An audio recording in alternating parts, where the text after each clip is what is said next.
Kita mulai nggih. Assalamualaikum warahmatullahi wabarakatuh. Bismillahirrahmanirrahim. Alhamdulillahi rabbil alamin. Wa bihi nasta'inu ala umurid dunya waddin.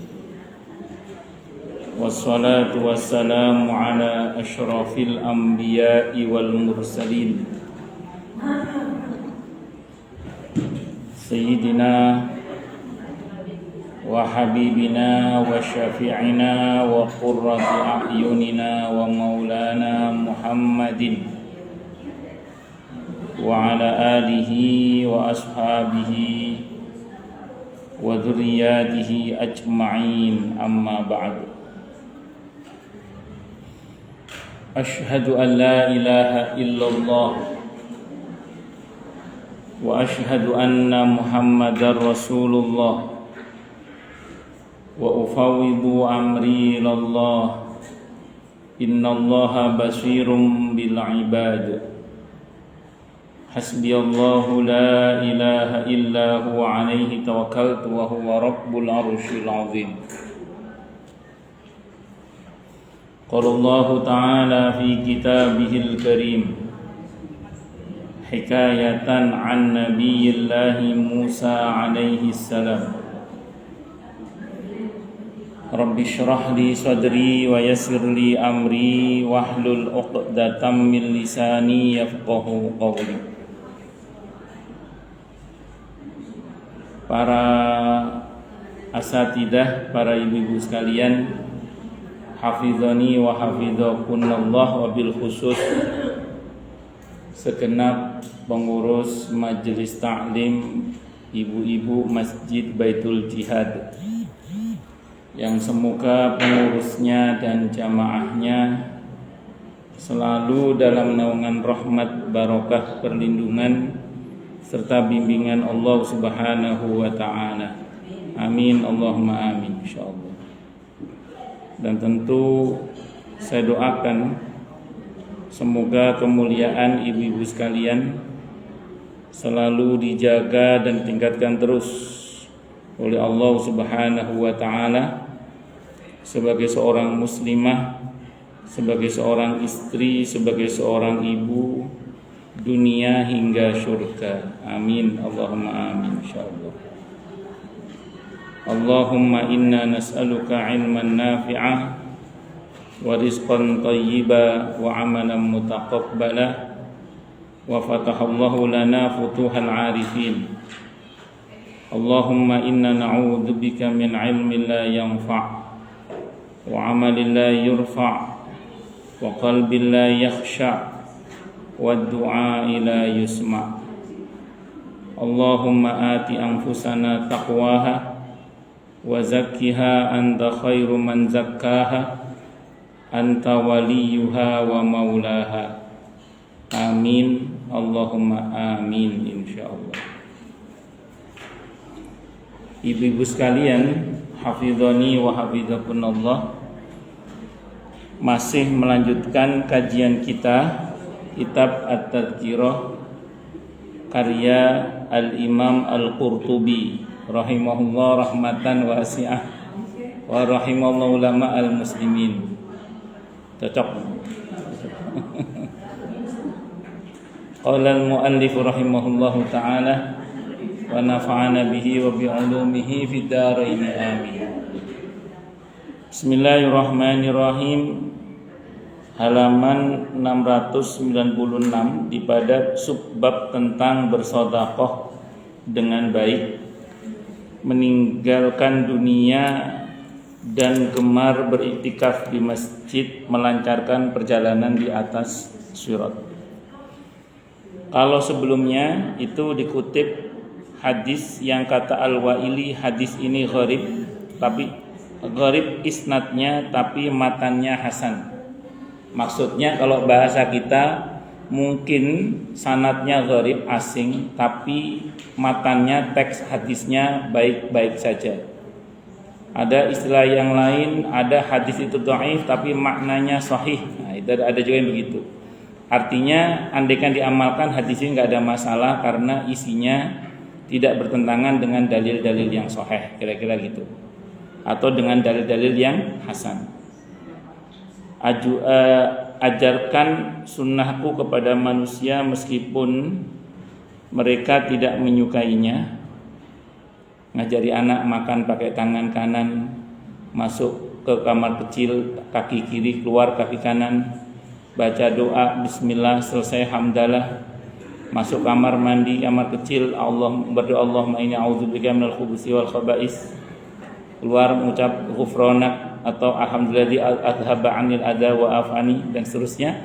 Pokoknya perkara-perkara yang kelihatannya sepele tapi itu merupakan sunnah Nabi kita Muhammad SAW yang mungkin sebagian orang ada yang dengan senang hati mau diajari, tapi ada juga yang mungkin kesel. Tapi tidak apa-apa, ajarkan saja.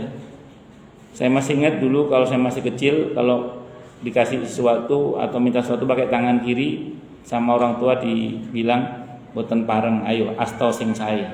Ayo tangan yang baik, tidak boleh tangan yang jelek, tangan yang baik itu. Itu dulu masih ingat mungkin jenengan ya. Ya, jadi itu dulu orang tua kita dulu. Nah, sekarang pun kita harus sama ke anak kita, ke cucu kita, ajari mereka untuk bersikap yang baik sesuai dengan sunnah Nabi kita Muhammad sallallahu alaihi wasallam.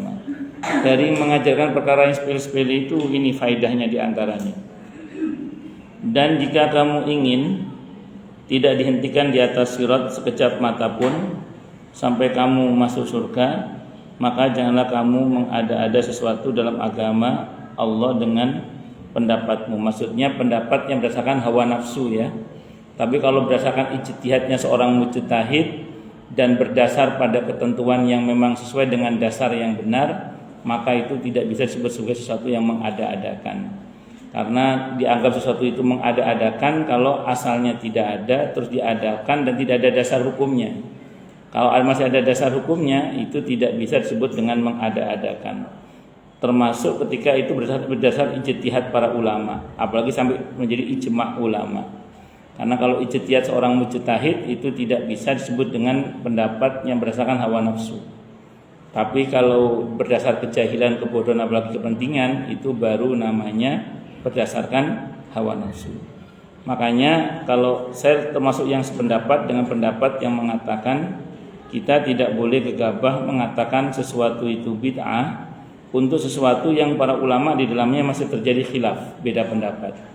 Apalagi khilafiyahnya adalah khilafiyah yang mu'tabarah, khilafiyah yang ulama, masing-masing ulama yang berbeda itu punya argumentasi yang sangat kuat. Nah, sehingga kalau mau kita perdebatkan sampai kiamat kurang 2 hari juga nggak akan selesai, karena masing-masing punya argumentasinya. Nah, bisa dimengerti nggih?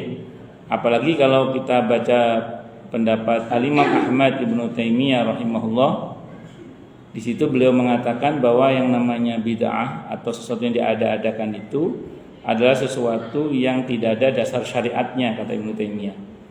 Nah, berarti kalau masih ada dasar syariatnya berarti bukan bid'ah. Nah, dasar syariat itu secara umum dibagi 2. Ada yang nakli, ada yang akli. Nakli itu sumbernya Quran Sunnah Wahyu. Nah, ya, kalau nakli sumbernya apa? Wahyu, Quran Sunnah itu.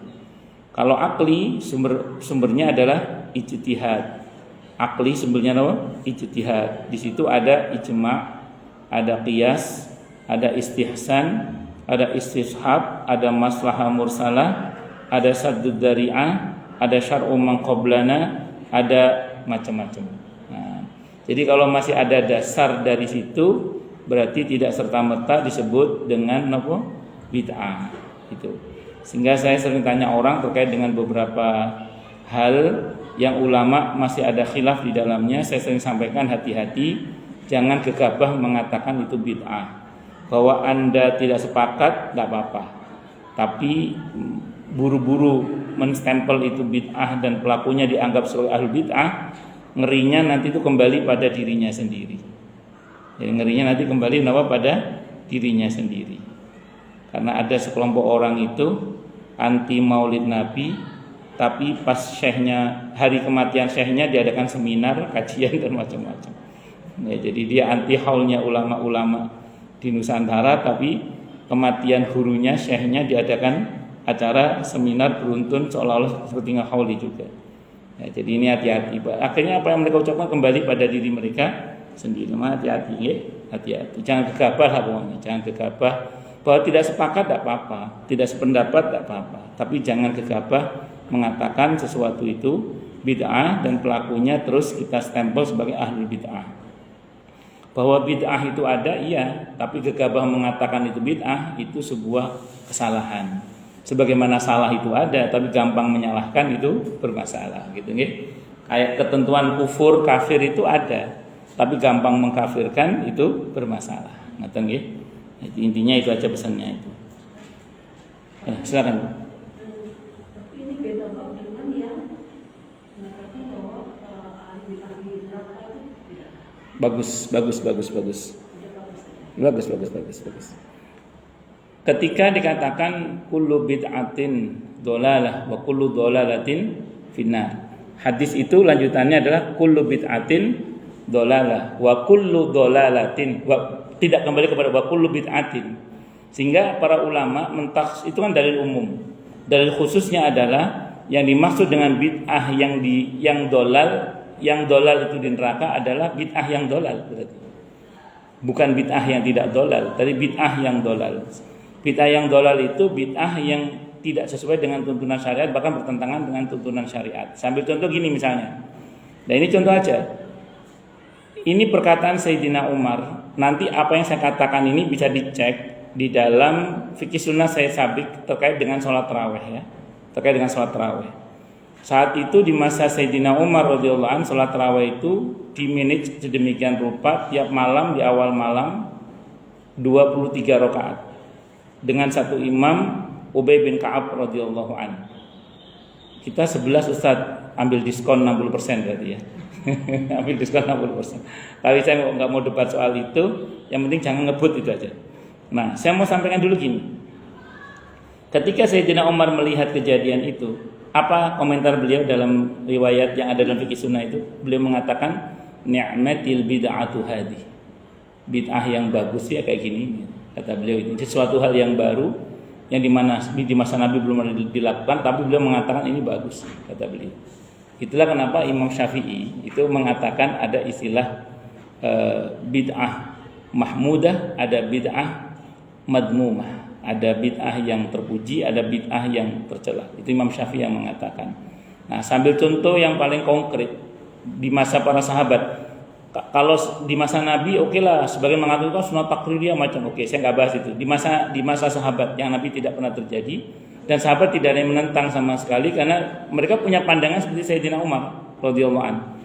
Contoh adzan 2 kali saat sholat Jumat. Itu terjadi di masa Sayyidina Utsman ibn Affan radhiyallahu anhu. Dan yang paling konkret itu perdebatan tentang pembukuan Al-Qur'an.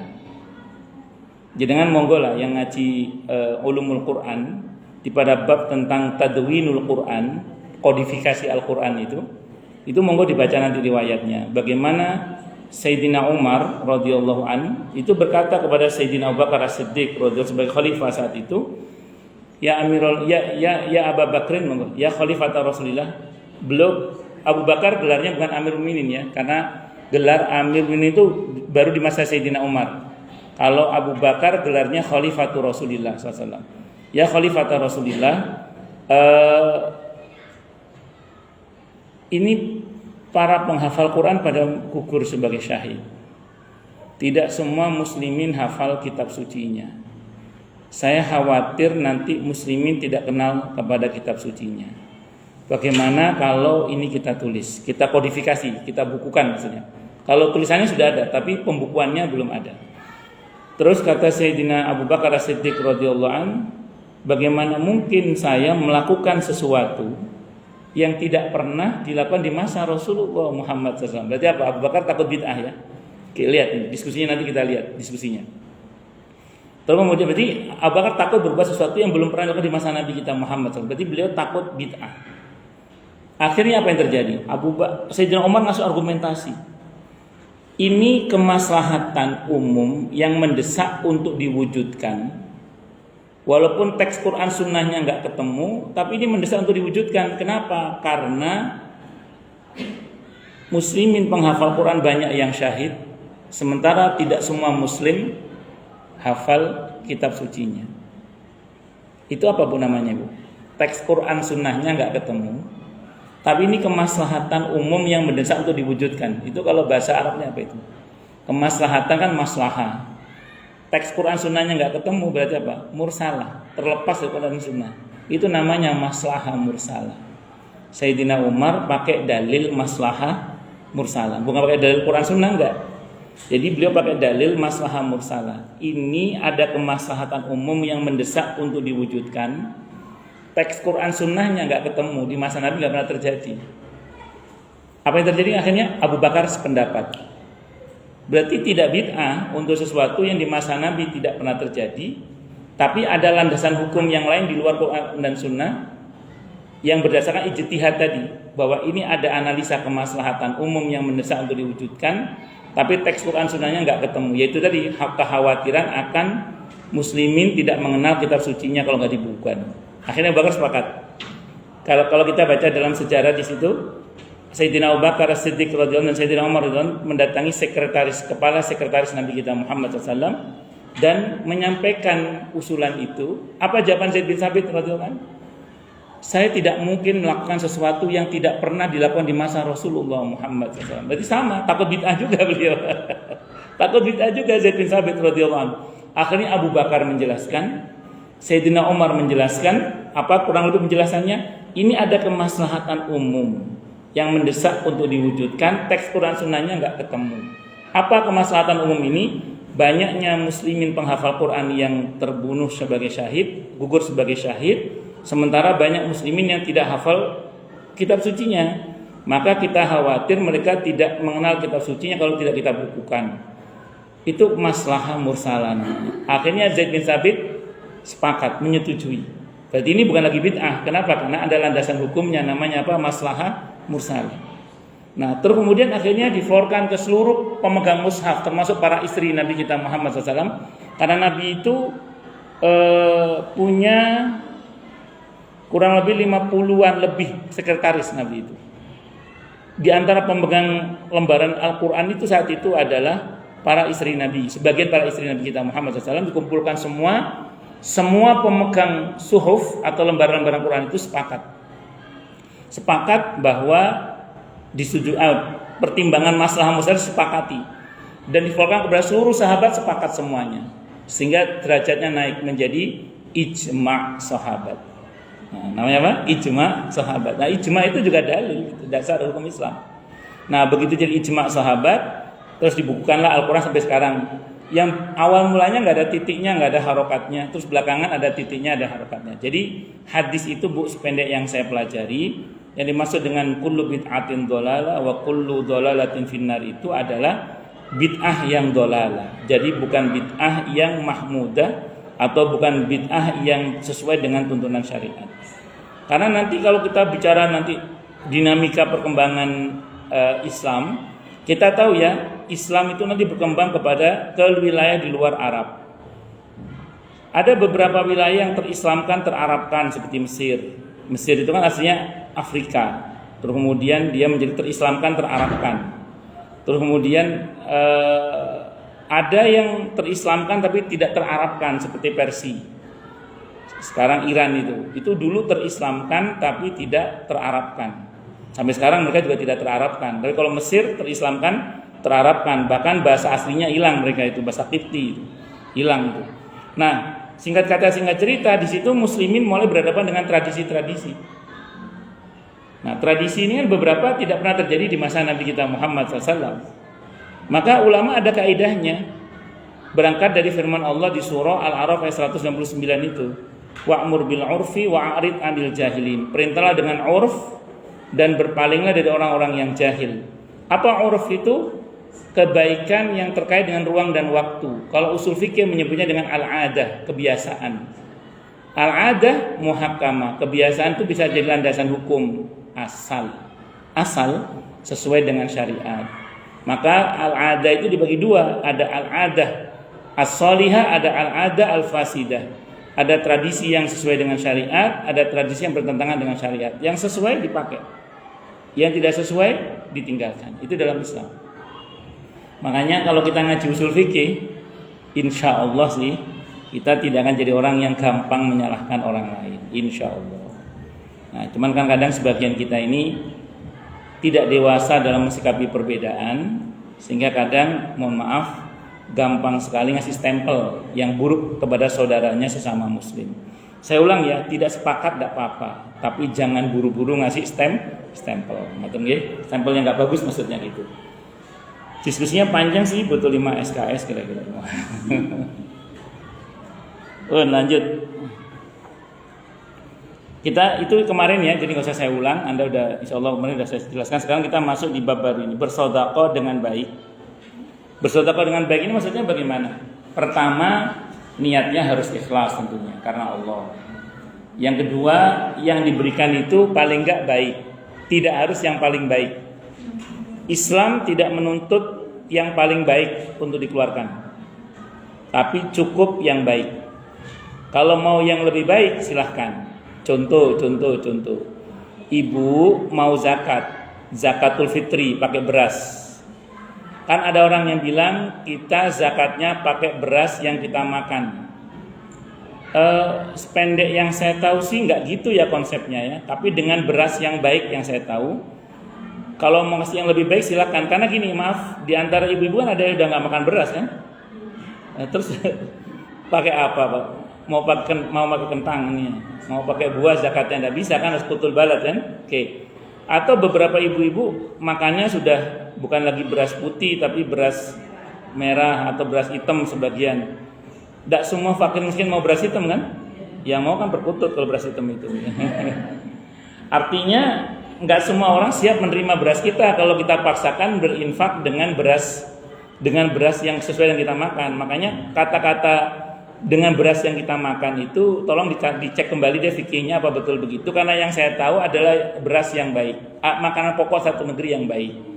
Artinya kalau misalnya ibu selama ini makannya dengan beras-beras yang mahal itu, ibu keluarkan dengan beras sekelas Rojo Lele atau Pandan Wangi yang sekiranya sudah bagus, itu sudah bagus. Yang nggak boleh itu adalah kita bisa keluarkan zakat dengan kualitas beras yang bagus, tapi dengan sengaja beli yang jelek.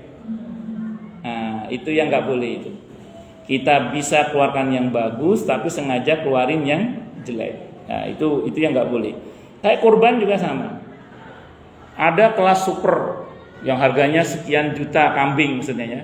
Tuh ada yang kelas A, kelas B, kelas C misalnya.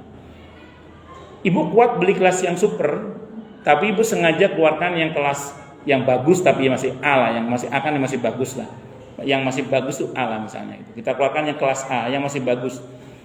Maka itu sudah cukup, tidak harus yang super tadi itu. Oh berarti ada lebih kelebihan uang karena kita keluarkan yang kelas sedang tadi, yang kelas bagus yang bukan yang paling bagus. Tidak apa-apa, sisanya kan bisa disedekahkan kepada fuqara masakin. Tidak harus. Tapi kalau Anda mau keluarkan yang super juga bagus, silahkan, tidak ada masalah. Cuman syariat itu menuntut yang bagus, bukan yang paling bagus. Kalau mau yang paling bagus, lebih bagus gitu loh kira-kira. Bisa dipahami ya? Mana dalilnya Ustadz? Itu loh. Di awal juz 4 itu di surah apa itu? Ali Imran kalau saya nggak salah ya. Lan tanalul birra hatta tunfiqu mimma tuhibbun. Kalian tidak akan pernah mencapai kebaikan yang sempurna hingga kalian mendermakan apa yang kalian cintai. Bukan yang paling yang kalian cintai, bukan yang paling, tapi yang kalian cintai. Itu yang paling itu di situ.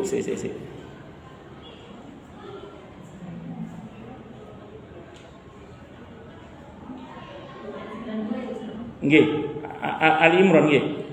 Ya, monggo baca terjemahannya.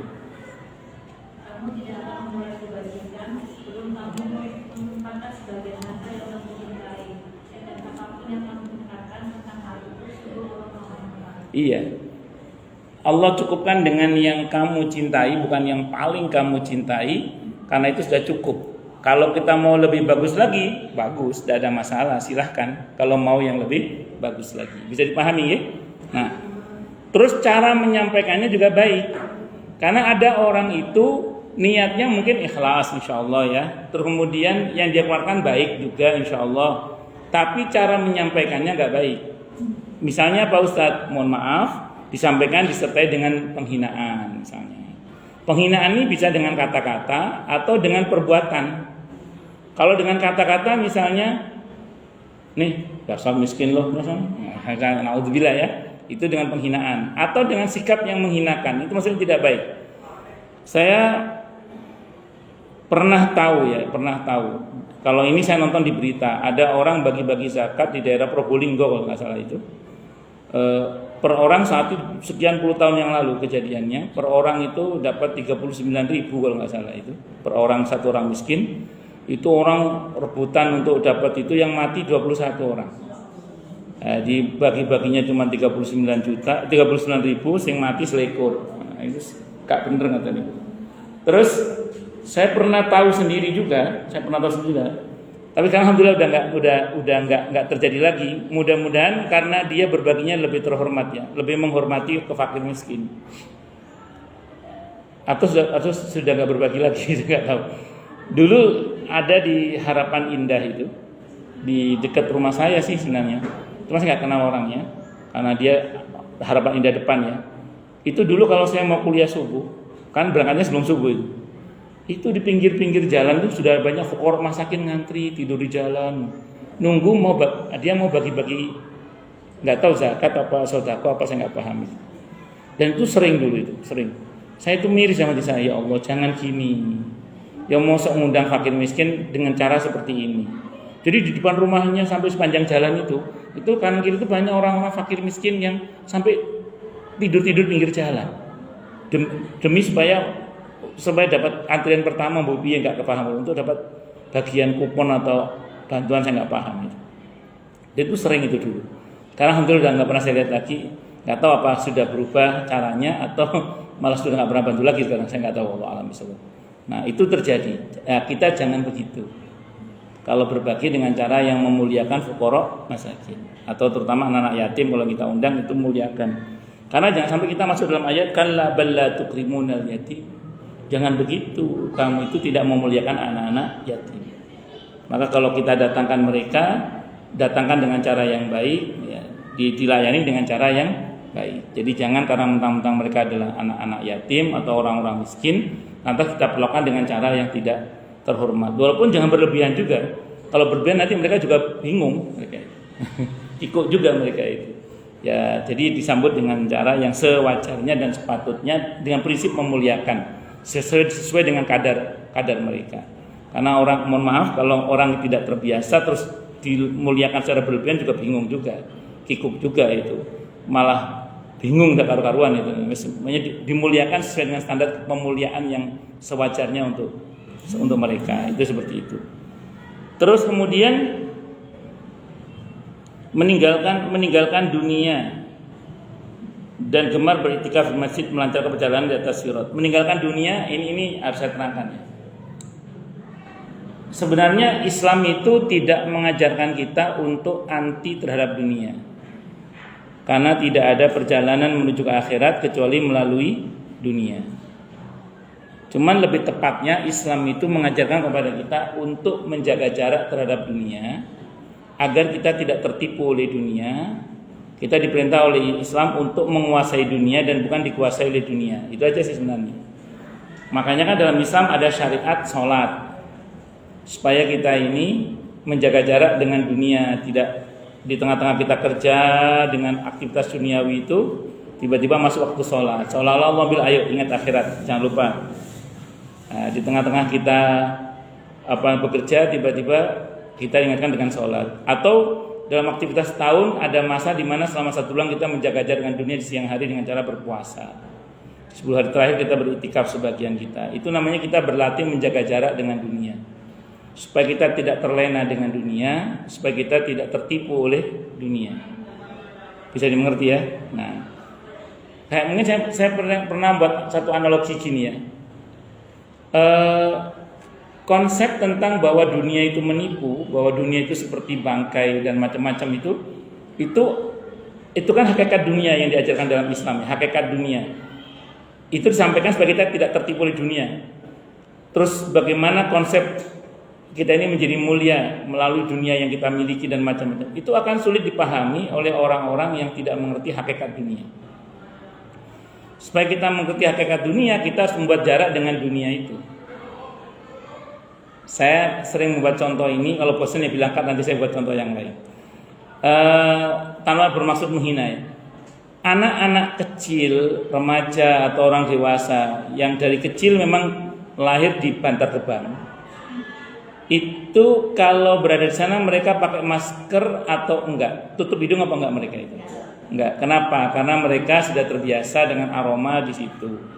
Karena mereka dari kecil di situ, lahir di situ, besar di situ, jadi ya mereka enggak ngerti hakikat aroma sampah itu, mereka enggak ngerti. Kenapa? Karena mereka intim di sana. Kalau kita ke sana langsung pakai masker double 3 itu, pakai minyak kayu putih juga itu, pokoknya atau pakai minyak wangi yang Kenapa? Karena kita ada jarak antara kita dengan sampah itu. Kalau mereka tidak ada jarak. Baik.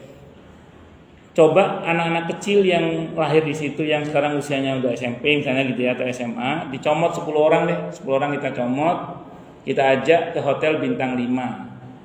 Kita training mereka, kita latih mereka selama habit itu 6 minggu biasanya. Anggap 40 hari gitu ya. Selama 40 hari kita training mereka di hotel bintang 5 dengan wewangian yang semerbak itu. Setelah 40 hari lebih misalnya, kita suruh balik dia ke situ. Apa yang terjadi kira-kira? Pegang hidung nggak kira-kira? Pegang hidung. Kenapa? Mereka sudah menjaga jarak. Nah sama, sholat itu, zakat itu, saum itu, i'tikaf itu kita dilatih oleh Allah untuk menjaga jarak. Supaya kita ngerti busuknya dunia. Kalau tidak kita manfaatkan, maka kita akan terjebak dalam busuknya dunia. Supaya kita ada jarak, supaya kita ngerti hakikatnya itu. Tapi saya ulang, Islam tidak mengajarkan kita anti dunia. Saya ulang, tidak. Kenapa? Karena tidak ada perjalanan menuju ke akhirat kecuali melalui dunia. Tinggal bagaimana kita menguasainya dan bukan dikuasai olehnya. Bagaimana kita menggenggamnya dan bukan kita digenggam olehnya. Bisa dimengerti ya Bu ya? Nah, itu diantara hal yang patut untuk kita pahami. Nah, itu semua tadi amalan tadi itu insya Allah memudahkan kita dalam melintasi sirat. Abu Nuaim rahimahullah meriwayatkan dengan sanadnya dari Abi Hurairah radhiyallahu an, dari Nabi kita Muhammad sallallahu alaihi wasallam, bahwa beliau bersabda, yang artinya barang siapa bersedekah dengan baik, maka dia akan dapat melintasi sirat. Dan barang siapa memenuhi kebutuhan seorang janda, maka Allah akan memberi ganti Allah akan memberikan ganti pada harta peninggalannya.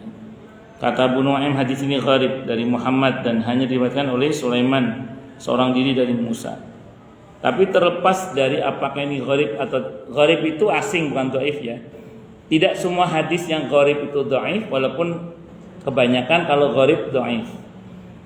Tetap disampaikan karena jumhur ulama itu tetap mau menggunakan hadis yang dhaif, kalaupun ini dhaif ya, selama tidak bertentangan dengan yang sahih dan selama tidak pada masalah halal haram. Jadi ini tidak dipersoalkan Imam Al-Qurtubi, karena memang jumhur ulama, mayoritas ulama masih mau menggunakan hadis yang dhaif selama tidak bertentangan dengan hadis yang sahih dan selama bukan masalah halal dan haram.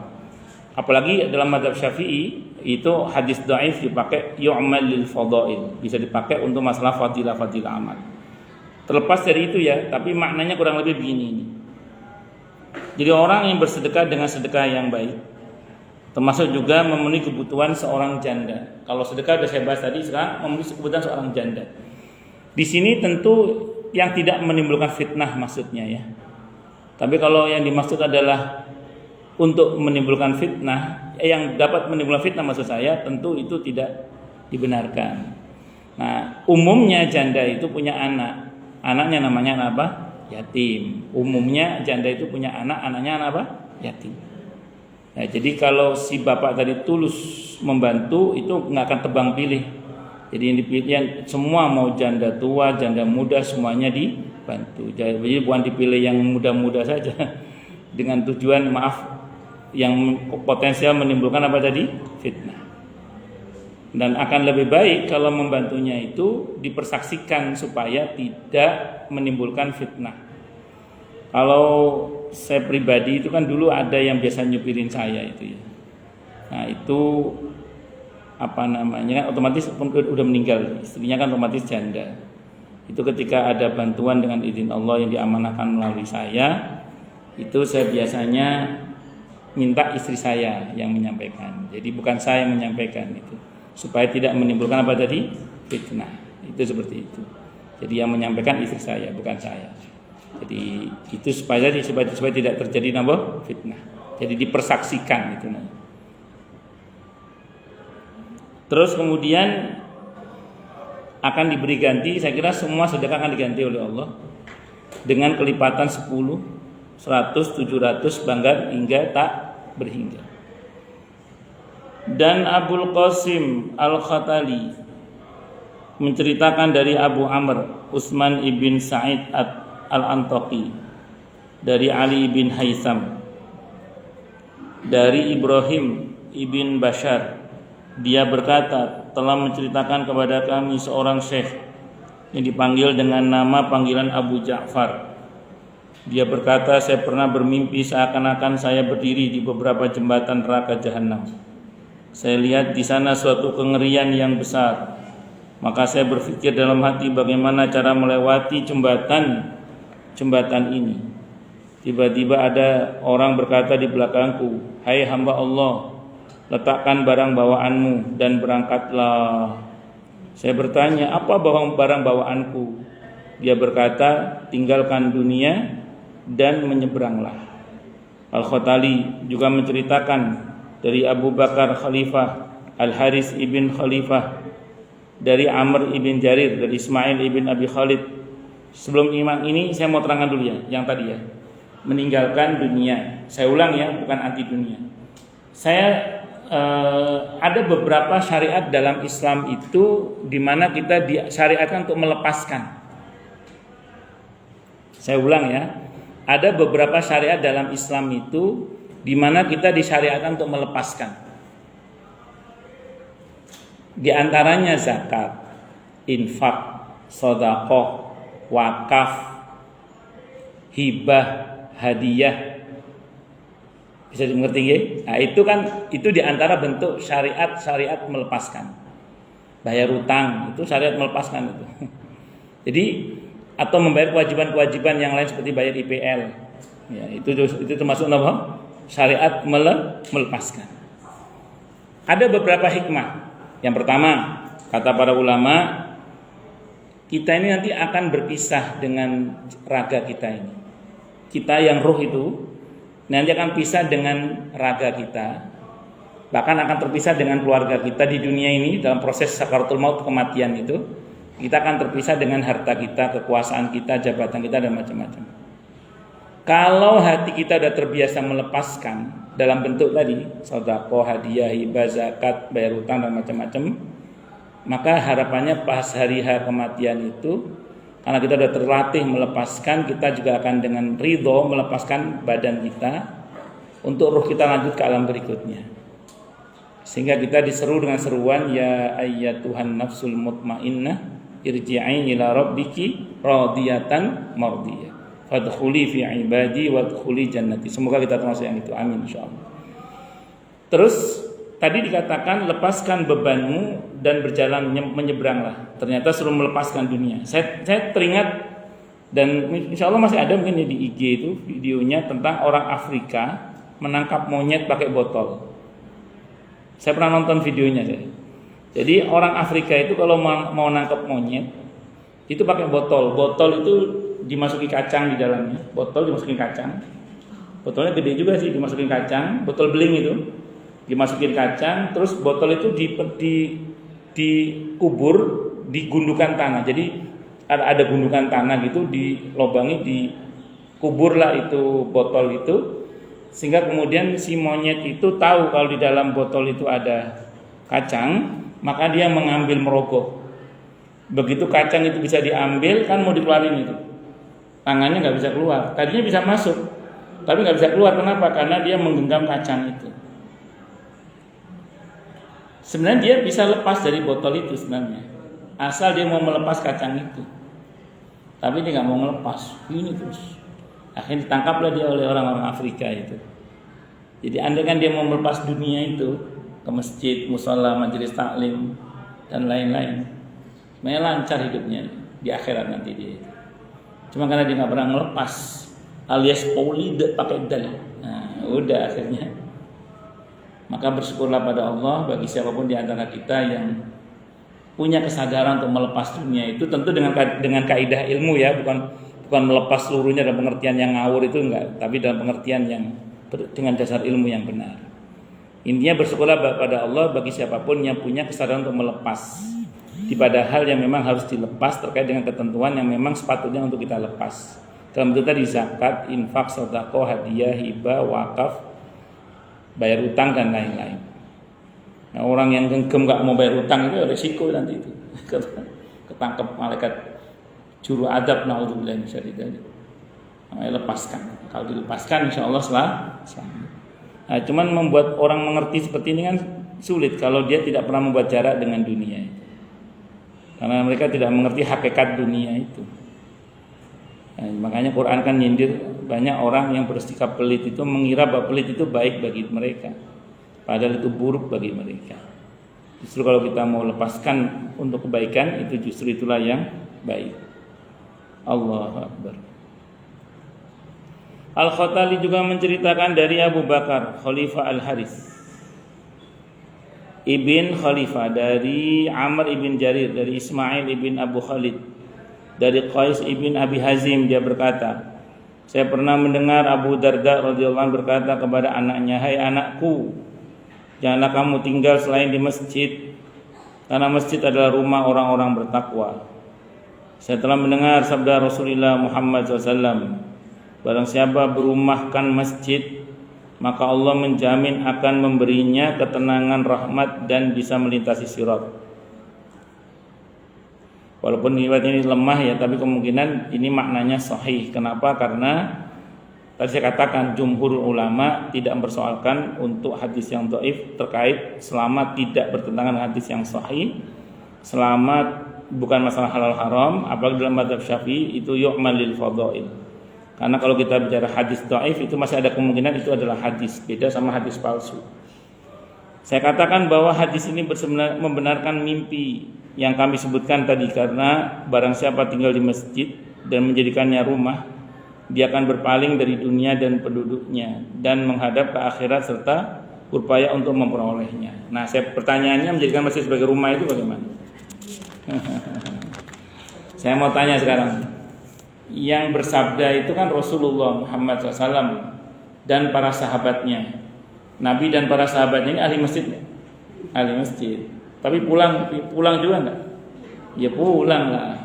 Cuman hatinya terpaut dengan masjid, seneng di masjid gitu loh.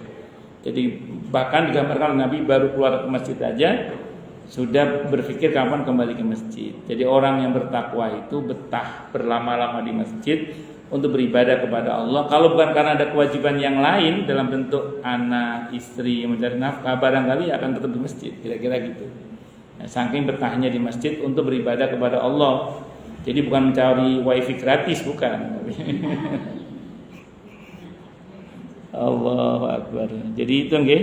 Ya, maksudnya situ. Jadi bukan berarti terus mendekam di masjid tidak keluar sama. Malah Sayyidina Umar pernah marah kan ketika ada sekelompok anak muda yang hanya di masjid terus. Kata Sayyidina Umar, beliau berkata, terus makan mereka dari mana? Dari saudaranya yang membantu mereka makan. Kata Sayyidina Umar, yang bagus bukan mereka, yang lebih bagus adalah yang memberi nafkah mereka, saudaranya. Belum masuk ke masjid dipukul, semua orang itu suruh keluar untuk, karena perintahnya dalam Al-Quran itu adalah begitu kita selesai sholat di masjid, kita disuruh bertebaran. Itu artinya disuruh berusaha. Ya tadi, karena bagaimanapun juga masing-masing kita memang punya kewajiban. Kecuali pekerjaannya merebut masjid, gitu.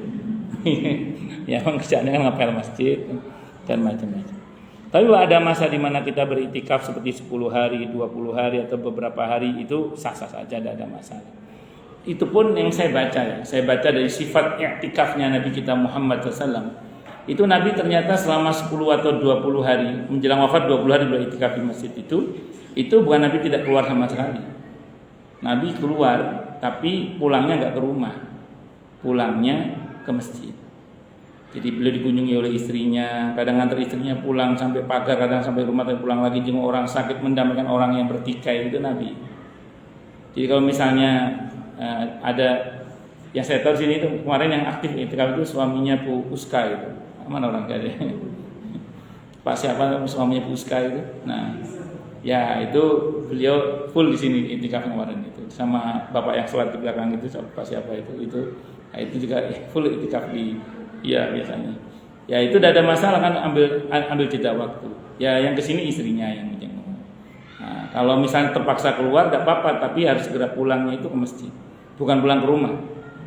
Makanya ada ayat mengatakan wala tubashiruhunna wa antum aqifuna fil masajid. Jangan sampai terjadi persetubuhan atau senggama di dalam masjid. Ya, jadi saya pas bahas ayat ini ada yang ngomong, emang kepikir ya Ustaz ya orang di masjid hubungan badan itu. Kalau sampean mungkin nggak kepikir, sama makannya ngol-ngol. Kalau orang Arab makannya kambing, beda lah saya bilang gitu. Nah, jadi itu ya saya kira ya. Wallahu a'lam bishawab. 3 tempat penting di akhirat. Kalau iktikaf perempuan gimana Ustaz? Bagus. Iktikaf perempuan. Secara hukum perempuan boleh beriktikaf selama memang ada tempat yang bisa menjaga kehormatan mereka dan tidak terjadi fitnah. Dasarnya mana Ustadz? Ibu kalau baca riwayat tentang sifat iktikafnya Nabi dan para sahabatnya, itu beliau itu ketika iktikaf ditemani oleh istrinya secara bergantian. Kalau Nabi kan karena beliau tidak satu, jadi yang nemani bergantian. Nah beberapa sahabat juga begitu bergantian. Nah, jadi tidak full memang. Nah sependek yang saya baca, para istri Nabi itu baru full iktikafnya sepeninggal Nabi kita Muhammad SAW. Ketika beliau sudah menghadap kepada Allah, iktikafnya full. Itu yang saya tahu. Nah, kalau begitu misalnya ibu ya mau beriktikaf di sini misalnya, boleh ambil part time gitu, tidak ada masalah. Sebagaimana para istri Nabi beriktikaf menemani suaminya, dan para sahabat juga istrinya menemani suaminya, tidak harus full 24 jam maksudnya. Atau ibu bisa full asalkan masjid itu memberikan tempat yang bisa menjaga kehormatan si ibu itu. Dulu saya pernah tahu di Perumnas 3 itu ada Masjid Baitur Rahman namanya kalau nggak salah, itu menyediakan ruang memang untuk ibu-ibu iktikaf full gitu. Yang saya tahu sehingga saya pernah ada. Tapi tidak semua masjid mengadakan sih yang full untuk perempuannya. Nah, kalau sekiranya ada silakan, tidak ada masalah. Itu seperti itu. Wallahu a'lam. Jadi para istri Nabi melakukan itu secara tidak penuh ketika beliau masih sugeng, dia masih ada. Tapi ketika beliau sudah menghadap kepada Allah, baru beliau ini para istri Nabi full dalam beriktikaf. Namun ya tadi harus dipastikan memang ada tempat untuk itu. Kalau tidak ada, ya jangan berarti. Kalau kita iktikafnya cuma malam aja, pagi enggak, boleh enggak? Secara hukum boleh, tidak ada masalah. Kan enggak wajib juga kan? Nah, cuman memang iktikaf kita batal karena kita udah keluar. Kalau kaidah fikihnya malah yutraku kullu la yutraku kullu. Kalau kita tidak bisa kerjakan semuanya, jangan tinggalkan semua. Jadi saya katakan kenapa kalau tidak wajib? Karena pada masa itu di Masjid Nabawi pun tidak seluruh sahabat iktikaf. Ibu tahu nggak sababul wurud kenapa Nabi dan para sahabat dibuat lupa kapan malam Qadar turun? Kalau kita baca sababul wurud hadisnya apa? Ketika itu kan Allah memberitahukan kapan malam Qadar. Gara-gara diberitahu maka masjid pada malam itu full, sehingga sistem sosial mati, pasar tutup, angkot nggak ada beroperasi misalnya gitu ya, angkutan umum nggak beroperasi, jual jasa tutup, yang bikin kue nastar juga tutup, semuanya tutup semua, tumplek-plek di masjid. Nah rupanya Allah tidak mau begitu. Allah mau walaupun bulan Ramadan, walaupun itu bulan-bulan di mana iktikaf disyariatkan, itu Allah tetap maunya sistem sosial itu tetap berjalan. Allah maunya pasar tetap buka. Allah maunya orang yang jual jasa tetap seperti biasa. Orang yang terima pesanan nastar tetap pesan, apalagi yang jahitan ya itu tetap silakan jalan. Allah maunya tetap begitu. Karena ternyata memang malam Qadar itu masjid bukan satu-satunya tempat. Kita bisa mendapatkan itu di luar masjid juga. Sebagaimana di masa Nabi, para sahabat kan tidak semuanya tumplek-blek iktikaf penuh 10 hari atau 20 hari itu. Kalau Nabi mencontohkannya full, itu pun beliau kadang masih keluar sesuai dengan kebutuhannya, tapi pulangnya ke masjid. Kalau Nabi kan memang teladan, jadi beliau harus seperti itu, kira-kira gitu. Kalau untuk kita kan tidak harus seperti itu. Maka kaidahnya adalah ma la yutraku kulluh la yutraku kulluh. Kalau kita tidak bisa mengerjakan semua, paling enggak sebagiannya. Saya pribadi sampai detik ini termasuk yang enggak bisa sempurna sampai detik ini. Saya seringnya malam. Kenapa? Karena saya masih beberapa jamaah menghendaki masih ada kajian. Dan itu saya memilih untuk tetap mengadakan kajian. Nah, sehingga saya belum bisa full, saya harus akui. Kalau dalam hati pengen sebenarnya full, tapi yang dengan mudah, dengan mulia, dengan bahagia, dengan tanpa susah payah. Full yang dengan mudah, dengan mulia, dengan bahagia, dengan tanpa susah payah. Jangan cuma minta full saja. Karena dulu pernah ada seseorang itu yang munajat sama Allah gini, ya Allah, saya ini pengen rezeki itu datang sendiri, terus enak dengan mudah bisa beribadah di masjid. Akhirnya masuk penjara dia. Begitu masuk penjara, loh ya Allah, kok saya masuk penjara, gimana? Kata ya, dalam cerita itu nggak tahu siapa yang ngomong, ya kan ini jawabannya, bahwa kamu minta rezeki datang sendiri, kan kamu ada jadwal makan datang sendiri katanya. Terus kemudian kamu ibadah masjid gampang, tapi dalam penjara. Nah, makanya diberi, semoga kita diberi kemauan dan kemampuan oleh Allah untuk beritikaf di 10 hari terakhir bulan Ramadan secara full bersama dengan pasangan kita dan keluarga kita, tapi dengan mudah, dengan mulia, dengan bahagia, dengan tanpa susah payah. Nah, contohnya apa? Iktikaf di Masjidil Haram atau iktikaf di Masjid Nabawi misalnya, sing enak-enak lah gitu. Allah. Iktikaf yang lama-lama, tapi kan sebagian ulama bilang bahwa iktikaf kayak kita masuk masjid sekarang ini juga bisa dengan iktikaf. Sebentar. Iktikaf mana? Cuma? Yang tadi kan cerita Ustaz tentang iktikaf yang di belakang. Maksud saya itu iktikaf dan bukan di belakang. Oh, ya ini sekarang ibu udah bisa, ini bisa deh. Iya, sudah bisa. Iya, sudah. Berniat iktikaf. Ada beberapa masjid, saya pernah tahu masjid. Saya kan dulu nyantri di Nurul Jadid Paiton Probolinggo. Itu di masjid kami itu ada tulisan besar, Nawaitul i'tikafa sunnatan lillahi ta'ala. Jadi kami para santri begitu baca itu tergerak hati niat untuk i'tikaf di masjid. Ya, ini termasuk ini, kita ngaji ini bisa niat i'tikaf. Jadi berdiam lama di masjid itu ya i'tikaf namanya. Ya, i'tikaf itu kan berdiam lama untuk beribadah kepada Allah di masjid, termasuk ngaji ini.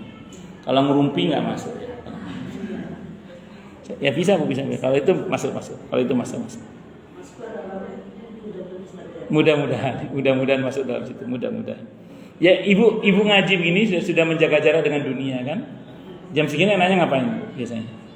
Ya. Ibu sudah menjaga jarak dari kasur. Ibu sudah menjaga jarak dari kopi. Ibu sudah menjaga jarak dari drakor. Ibu sudah menjaga jarak dari mall. Nah, ini ibu milih untuk hadir di majelis ilmu ini sudah menjaga jarak, insya Allah. Allahu Akbar. Nggih, monggo. Nggih.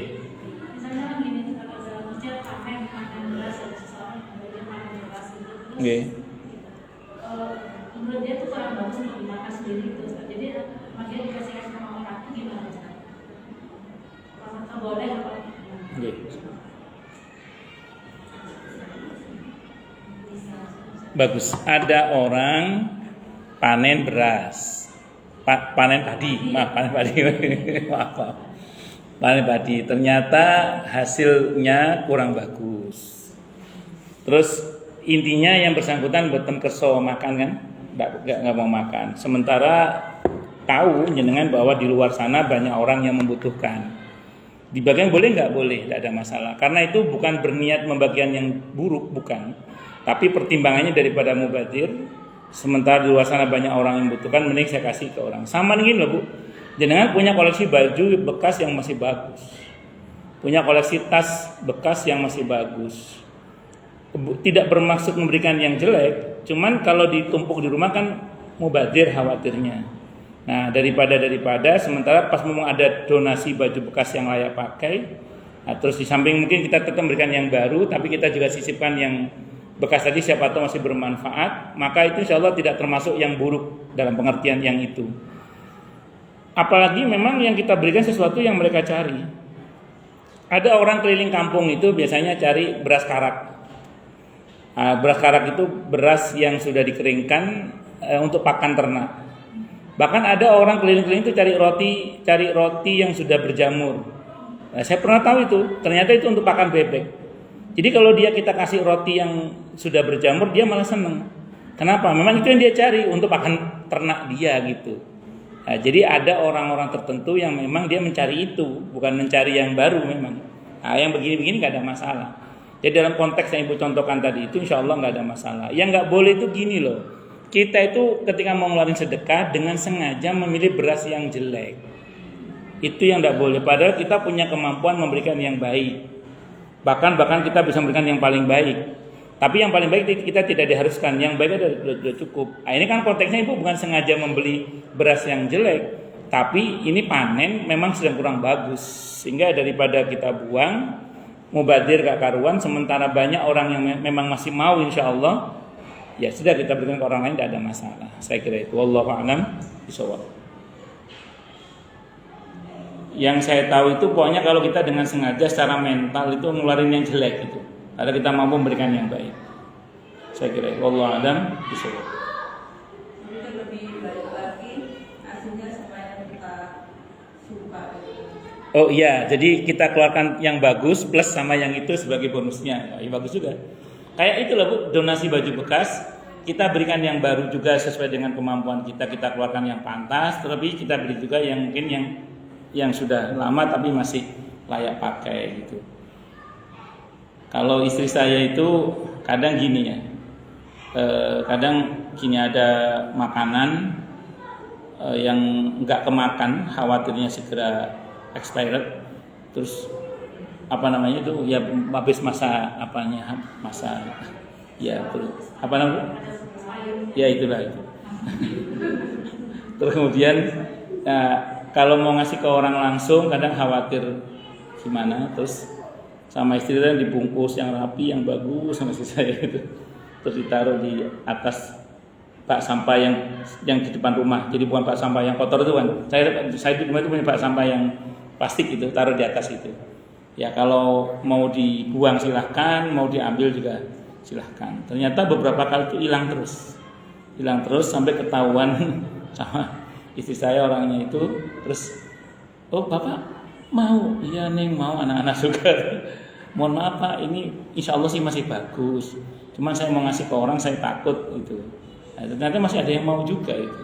Termasuk pakaian-pakaian kadang itu. Jadi pakaian dari cucu udah bersih, masih itu dibungkus, taruh tempat sampah. Tapi tempat sampah yang itu ya, kadang langsung hilang itu, ada yang mau itu.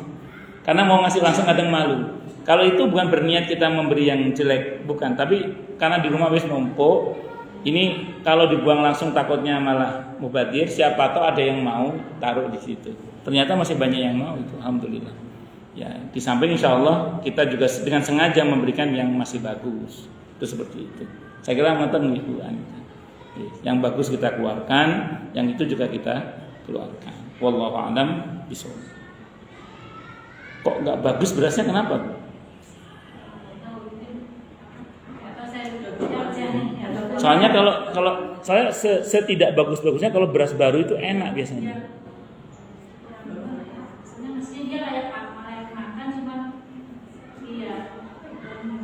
Enggak, soal gini, biasanya kalau beras baru kan enak. Cuman saya pernah tahu di daerah Cabang Bungin itu ada orang panen berasnya merah bukan karena beras merah, salah pupuk. Jadi salah pupuk berpengaruh pada warna beras, kayak kayangan gitu. Kayak apa? Kayak berkarat gitu loh. Merah. Terus pembeli nggak ada yang mau beli. Jadi tengkulak nggak ada yang mau beli. Kalaupun beli dengan harga yang sangat murah, akhirnya mereka ambil keputusan dimakan sendiri oleh mereka sendiri itu. Saya termasuk yang pernah diberi itu, ya enak juga sih saya makan. Karena kalau beras baru itu enak itu. Kalau beras baru itu. Beda kalau beras yang lama itu. Apalagi udah pakai pengawet dan macam-macam. Apalagi udah di bleaching itu, Mas. Monggo silakan yang mau tanya lagi. Sampai jam berapa, Bu? 11.20. Oh, nggih, monggo. Monggo, satu lagi deh, satu lagi.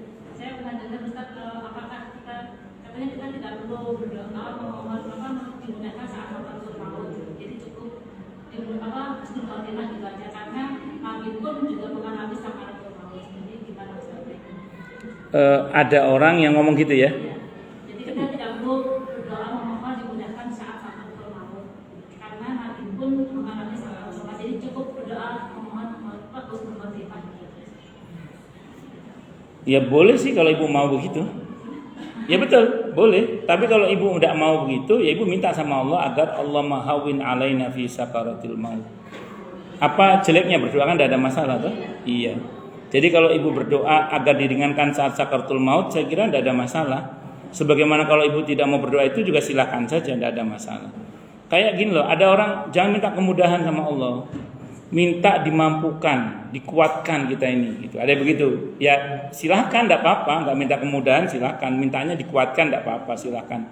Ya kalau minta kemudahan, tidak apa-apa juga tuh. Nabi juga minta kemudahan kan. Nah, saya kira itu. Jadi itu suka-suka kitanya aja. Ibu mau minta itu silahkan, nggak juga nggak apa-apa. Kalau menurut saya gitu ya. Jadi mungkin beliau termasuk yang berpendapat ya sakaratul maut itu pasti terjadi. Nggak usah minta diringankan pun kita pasti mengalami. Yang penting bagaimana kita husnul khotimah. Silakan, monggo, tidak ada masalah. Cuma kalau ibu pertimbangannya ngeri juga kalau sampai dahsyat sakaratul mautnya, maka kita mohon agar kita diringankan saat menghadapi. Silakan saja. Sama dengan ketika kita menjalani kehidupan. Nah, dalam kehidupan ini pasti ada kemudahan dan kesulitan. Maka ada yang mengatakan, tidak usah kita minta dimudahkan. Yang penting kita minta dikuatkan oleh Allah. Ada yang begitu kan? Ya silakan saja, tidak ada masalah. Tapi kalau ibu minta dimudahkan salah nggak? Enggak juga kan? Ya, terserah. Monggo mawon. Nggih, saya kira. Nggih, monggo. Bukannya saat Nabi sakaratul maut itu Nabi mohon biar sakitnya ditimpakan. Nah, detailnya gini. Ini nanti bisa dibaca dalam Tarikh Ibnu Hisham ya. Sebagian ada dalam kitab At-Tadhkirah di bab awal-awal dulu kemarin. Hadisnya Bukhari, Muslim dan beberapa riwayat. Jadi gini memang. Ketika Nabi didatangi malaikat maut itu, perintah Allah kepada malaikat maut apa? Al-Kamakal, kalau Muhammad tidak mau mati, kamu pulang. Jadi kalau Muhammad tidak mau mati, kamu pulang. Nah, begitu disampaikan itu kepada Nabi kita Muhammad SAW, Nabi bilang kepada putrinya saat itu, kan Nabi di pangkuan Siti Aisyah radhiyallahu anha, hadir seluruh istri beliau termasuk Siti Fatimah radhiyallahu anha. Siti Fatimah sedih banget kan, bapaknya sakit seperti itu. Terus beliau bilang gini, kalau bahasa kita ya, Nduk itu ya, nak perempuan nok gitu. Nduk, aku sangat sayang banget sama kamu. Cuman aku rindu pada kekasihku Allah. Aku pilih mati. Jadi Nabi itu akamakal pilih seto. Karena rindu ingin bertemu dengan Allah. Maka beliau menjelang wafat kan ar-rafiqil a'la. Saya ingin bertemu dengan Allah yang maha tinggi. Nah, maka kemudian perjumpaan dengan Allah yang maha tinggi. Maka kemudian Nabi pilih wafat. Nah, ketika Nabi mau wafat itu kan pencabutan nyawa itu dimulai. Kalau menurut riwayat yang sahih kan diambil dari arah ubun-ubun nyawa itu, tapi yang ketarik dari arah kaki. Dicabut dari arah ubun-ubun, yang ketarik dari arah kaki. Nah, di situ Nabi merasakan sakit. Kata Nabi kepada malaikat maut, ini apa? Ini apa ini? Ini sakarat ya Rasulullah. Sakit ya? Sakit ya Rasulullah. Terus umatku bagaimana? Nah, Nabi itu ingat umatnya itu. Akhirnya terus kemudian ya sama mengalami sakarat lain juga. Akhirnya beliau berdoa itu kan, sakil alayya, timpakan beban kematian umatku itu kepada saya. Jadi Nabi itu memang meminta kepada Allah agar sakit sakaratul maut umatnya itu timpakan kepada beliau. Sehingga beliau mengalami sakit yang sangat luar biasa. Maka di At-Tadhkirah Imam Al-Qurtubi itu Siti Aisyah mengatakan apa? Setelah saya menyaksikan proses meninggalnya Rasulullah Muhammad SAW, sejak itu saya tidak heran kalau ada orang meninggal kadang tidak merasakan sakit. Kenapa? Karena sudah Nabi minta sama Allah agar rasa sakit umat itu ditimpakan kepada beliau. Nah, masalahnya kita termasuk yang dalam daftar yang dijamin itu apa tidak? Nah, makanya kita patut kali itu bermohon pada Allah agar diringankan dalam menghadapi sakaratul maut. Allahumma hawwin alaina fi sakaratul maut. Saya kira itu Bu ya. Ya saya kira itu. Ngoten nggih. Cukup nggih. Kita tutup dengan hamdalah. Alhamdulillahirabbil alamin. Semoga kajian kita bisa bermanfaat, mubarakah fid dini wad dunya wal akhirah untuk kita, keluarga kita dan seluruh umat Islam semuanya. Dan mudah-mudahan kita semua dijadikan oleh Allah sebagai orang-orang yang sukses dunia akhirat, selamat dunia akhirat, bahagia dunia akhirat, dan dipermudah setiap urusan kita oleh Allah fid dini wad dunya wal akhirah. Semoga Allah limpahkan hidayah selalu untuk kita. Semoga Allah tingkatkan selalu hidayah untuk kita, dan semoga Allah berikan hidayah untuk siapapun yang melihat kita. Subhanakallahumma bihamdika asyhadu an la ilaha illa anta astaghfiruka wa atubu ilaik. Sallallahu alaihi Muhammad wa ala alihi wasallam. Saya mohon maaf. Wassalamualaikum warahmatullahi wabarakatuh. Pertanyaannya online sama dengan meninggalkan dunia.